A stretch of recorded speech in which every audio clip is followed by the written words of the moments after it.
Hello and welcome to Derek McGuire's Week 7 coding assignment video.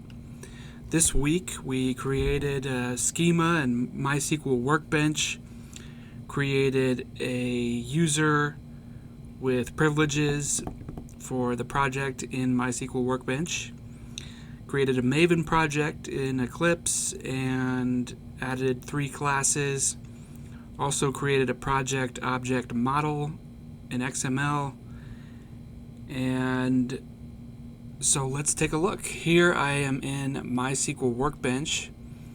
If I go and look at the schemas, I have projects here on the left, and this is a schema in MySQL Workbench. If I click on the administration tab here and go to users and privileges, I have my project's login name here, password, and showing everything there. I also have the schema privileges. I added everything except the grant option, which includes object rights, DDL rights, and other rights. And that was saved, so that is the login name in the schema projects. Okay, and so here in Eclipse, go in and look at the project object model, the POM.XML.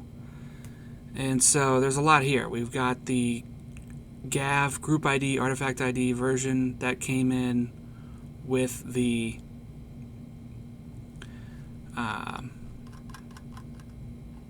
creating the POM.XML. It kind of came with the Maven project, creating a new Maven project. And I've got the a little different here, MySQL-Java. I have MySQL Java 2 because in the other video I used that already.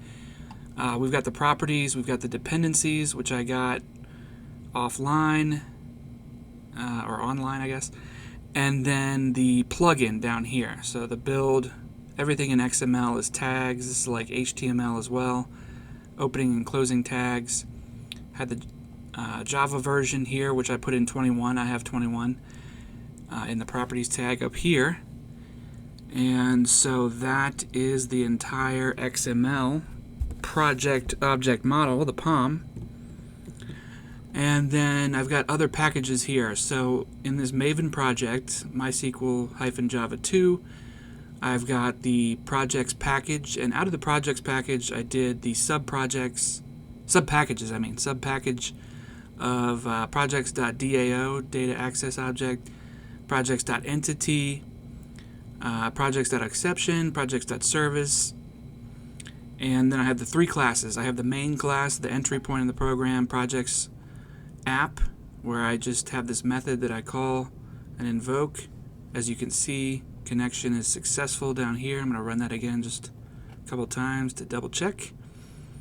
The DB connection class, this is where I went in, had 5 static final constant variables, host, localhost, password projects, schema, user projects. That lines up with the MySQL Workbench. And then you can see here I've got the connection method. This is the method body. Down here I've got the exceptions. This calls the exceptions. Here in the exception class I got the suppressed warning serial. This was the constructors brought in through the superclass, and this class is invoked here in the exceptions.